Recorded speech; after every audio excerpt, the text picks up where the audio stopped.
염증 해방. 구독해주시면 도움이 되는 영상으로 찾아뵙겠습니다. 좋아요도 꼭 눌러주세요. 면역을 조절하는 키. 장 공장. 장은 장내 미생물이 일하는 공장입니다.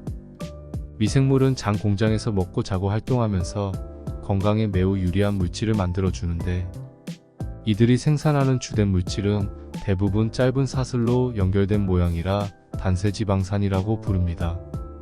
그 중에서도 특히 뷰티르산이 면역을 조절하고 염증을 줄여주고 식욕을 조절하고 혈당 조절이 잘 되게 하고 손상된 장 점막을 복구하는 등 놀라운 작용을 하는 것으로 알려져 있습니다. 그러니까 장을 비롯해 인체 건강에 직접적인 도움을 주는 것은 미생물 자체가 아니라 이들이 먹이를 먹고 난 후 분해해서 만들어낸 단세지방산이라는 것이지요. 면역 균형을 잘 유지하기 위한 제일 조건은 장이 활발하게 돌아가는 것입니다. 장내 미생물을 잘 먹이고 쾌적하게 일할 수 있는 환경을 만들어 공장을 상시 풀가동시켜야 합니다. 만약 장이 잘 돌아가지 않으면 속이 더부룩할 뿐만 아니라 쉽게 살이 찌고 식욕과 혈당 조절이 잘 안되고 염증이 자주 생깁니다. 또 뇌 건강에도 영향을 끼치는데, 기억력과 집중력이 떨어지고 무기력증과 우울감이 나타나며 아이들 같은 경우에는 주의력 결핍 장애가 생기기도 합니다. 동시에 면역 균형도 무너집니다.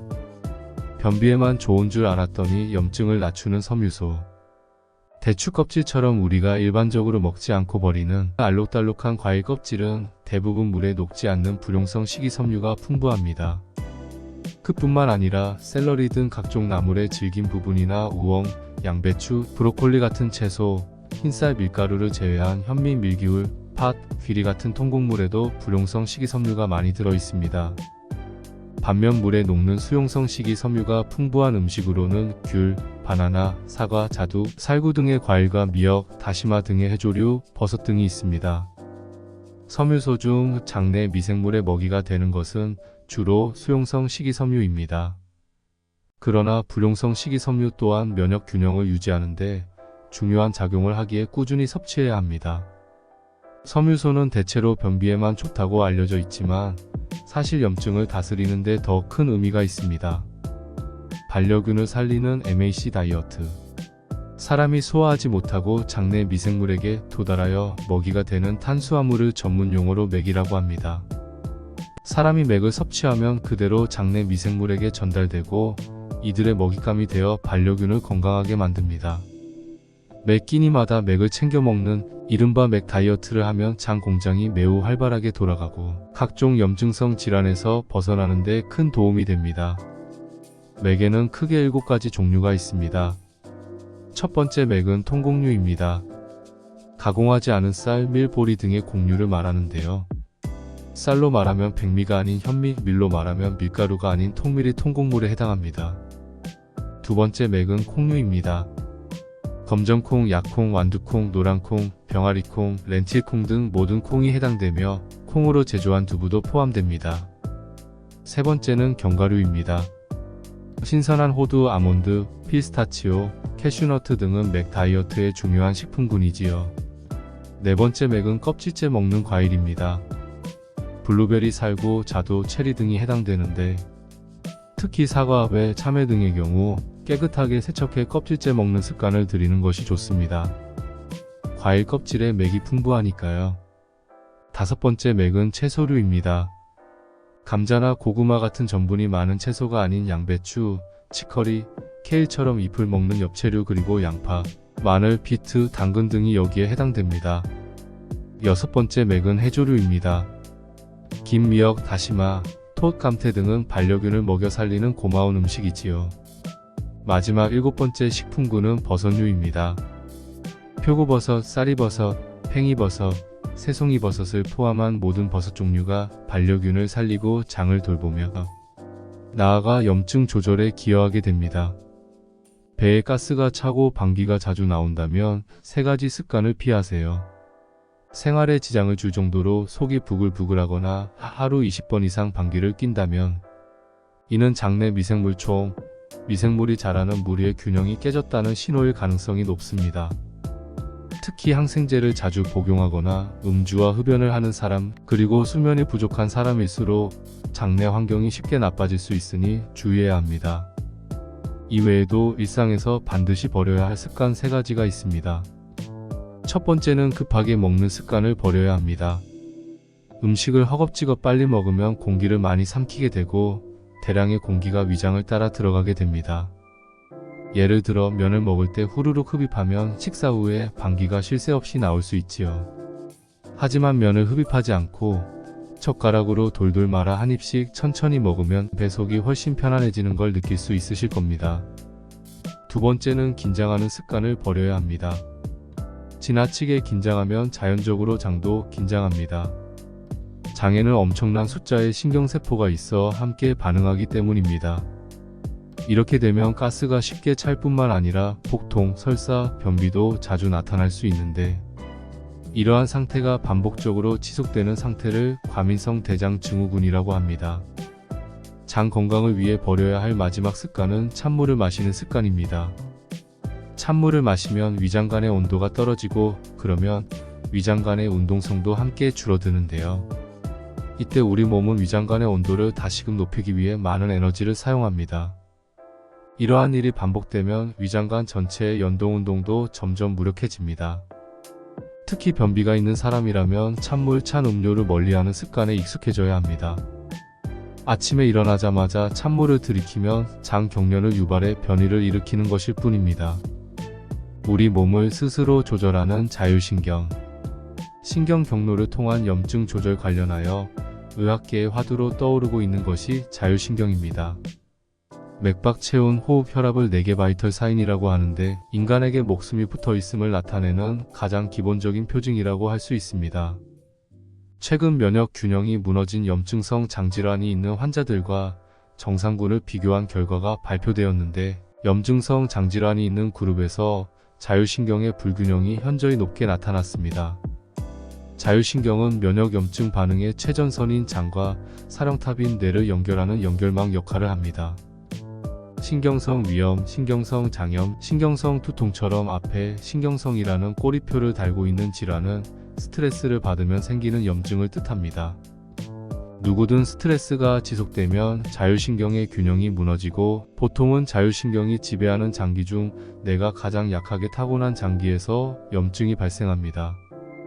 장이 약하면 장염, 위가 약하면 위염, 방광이 약하면 방광염 증상으로 드러날 가능성이 높습니다. 눈앞의 증상만을 쫓기보다는 염증을 만성적으로 일으키는 원인을 치료해야 병이 낫습니다. 자율신경이 내 몸에 보내는 위험신호. 건강과 염증 해방에 자율신경이 상당히 중요하다는 사실을 눈치채셨을 거라 생각합니다. 그렇다면 자율신경에 문제가 생겼을 때 빨리 알아차리고 대처하는 것이 중요할 텐데요. 그 신호를 가장 예민하게 감지할 수 있는 부위가 바로 심장입니다. 이유 없이 가슴이 두근거리고 불안하고 심장이 빨리 뛰거나 가슴이 답답한 증상들이 대표적입니다. 병원에 가면 별다른 문제가 없다고 진단받는 경우가 대부분이고요. 하지만 분명 이상 증상을 느꼈으니 이는 내 몸 어딘가에 문제가 발생했다는 신호입니다. 이때는 교감신경과 부교감신경의 균형이 깨진 상태, 즉 자율신경 실조증을 의심해 볼 수 있습니다. 자율신경에 생기는 불균형은 사람에 따라 다양한 형태로 발현됩니다. 교감신경이 치솟는 상태가 지속되면 혈압이 오르고 목덜미가 뻣뻣해지고 심장이 빨리 뛰는 마치 화가 난 사람에게서 보이는 신호들이 나타납니다. 원인 불명의 미열이 지속되는 경우도 있지요. 이런 패턴이 자주 나타나는 유형의 사람을 교감신경 우세형이라고 합니다. 반대로 부교감신경이 치솟는 상태가 지속되면 심박수가 느려지고 기립성 저혈압이 잘 생깁니다. 또 무기력이나 우울감, 잦은 체기나 폭통, 설사, 피부의 두드러기나 알레르기 등이 나타나기도 합니다. 특히 컨디션이 떨어졌을 때 이런 증상들을 자주 느끼실 겁니다. 하루 1분 꿀벌 호흡의 기적. 스트레스가 많은 현대인은 신경피로가 항상 심하기 때문에 자율신경 실조증이 잘 생길 수밖에 없습니다. 따라서 아프기 전에 자율신경의 리듬을 잘 챙긴다면 더 좋겠지요. 시시각각 발생하는 자율신경의 불협화음을 튜닝해서 만성염증을 다스리는 데 도움이 되는 가장 쉽고 강력한 도구는 바로 호흡입니다. 혈압이나 맥박, 체온, 장운동은 내가 제어할 방법이 없지만 호흡만은 조절이 가능합니다. 스트레스를 받아 호흡이 얕고 빨라질 때 의식적으로 호흡을 천천히 또 깊게 한다면 부교감신경의 작용을 활성화함으로써 자율신경이 균형을 회복하도록 이끌 수 있습니다. 호흡하기는 어렵고 특별한 것이 아니라 내가 숨을 쉬고 있다는 것을 알아차리는 것에서부터 시작합니다. 밖에서 일어나는 여러 일들이나 스트레스, 걱정, 불안 속에서 떠돌고 있던 내 의식을 꺼내 호흡에 두면 들숨 날숨의 감각을 느낄 수 있습니다. 이것이 호흡하기의 시작입니다. 호흡만 제대로 해도 무너진 자율신경을 단 1분 만에 회복할 수 있습니다. 호흡법은 매우 다양한데 그 중에서도 갑작스러운 스트레스로 교감신경이 폭주할 때 활용하기 좋은 꿀벌 호흡법을 소개합니다. 마치 벌이 날아다니는 듯한 허밍 소리를 낸다고 하여 붙여진 이름입니다. 꿀벌 호흡법 따라하기. 1. 앉거나 누운 상태에서 편안한 자세를 취한다. 2. 평소대로 자연호흡을 몇 번 들이쉬고 내뱉는다. 3. 입을 다문 상태에서 코로 숨을 마신다. 4. 훔이라는 소리를 내면서 숨을 천천히 내쉰다. 소리가 사그라들 때까지 진행한다. 5회 반복한 뒤 평소의 자연호흡으로 돌아와 들숨과 날숨을 편안하게 느껴본다. 초보자라면 처음에는 호흡을 느끼는 것조차 어렵게 느껴질 수 있습니다. 이럴 때 한 손은 가슴, 다른 한 손은 배에 얹고 들숨과 날숨을 천천히 느껴보길 바랍니다. 코로 숨을 마시면 배가 볼록해지고 훔소리와 함께 숨을 뱉으면 배가 홀쭉해지는 걸 느낄 수 있습니다. 들이마시는 숨보다 내쉬는 숨을 더 오래 유지하면 이완작용이 증가되어 효과가 더 좋습니다. 마음속으로 하나, 둘, 셋, 넷 세면서 숨을 마시고 하나, 둘, 셋, 넷 하면서 숨을 뱉어보세요. 이때 가슴에 압박감을 느낄 만큼 또는 얼굴이 빨개질 만큼 강제로 호흡을 길게 이어가면 오히려 부작용이 생길 수 있습니다. 반드시 무리하지 않는 선에서 호흡과 소리를 유지하세요. 자율신경의 신경절들은 목부터 꼬리뼈까지 척추를 따라 분포되어 있습니다. 그래서 척추가 바로 서야 합니다. 특히 자율신경을 방해하는 자세는 구분 등입니다. 복부의 근육은 수축되고 등 근육은 계속 이완된 상태, 이 상태가 이어지면 척추측만증으로 발전하기도 합니다. 문제는 척추가 틀어지거나 등이 굽으면 자율신경 기능에 영향을 끼쳐 두통, 위장장애, 변비, 생리통 같은 증상들이 나타날 수도 있습니다. 뱃살은 만성염증 그 자체. 뱃살은 질병의 상징입니다. 뱃살 즉 복부 비만은 복부 안쪽 내장기관 주변에 내장지방이 쌓이는 것인데 이 내장지방이 범인입니다. 내장지방은 시시때때로 녹아 관문맥이라는 장과 간 사이에 위치한 혈관을 타고 들어가 혈액 속을 자유롭게 돌아다닙니다. 그러면서 고지혈증을 유발하고 나쁜 콜레스테롤 수치를 증가시킵니다. 또한 췌장에서 분비한 인슐린 호르몬을 조직세포에서 밀어내 인슐린 저항성을 생기게 해 당뇨를 발생시키는 데 큰 몫을 합니다. 더 충격적인 사실은 내장지방의 세포에서 아디포카인이라는 염증 물질을 분비한다는 것입니다. 그래서 뱃살을 계속 달고 있으면 만성염증 상태에 빠지게 됩니다. 다시 말해 뱃살은 만성염증 그 자체입니다.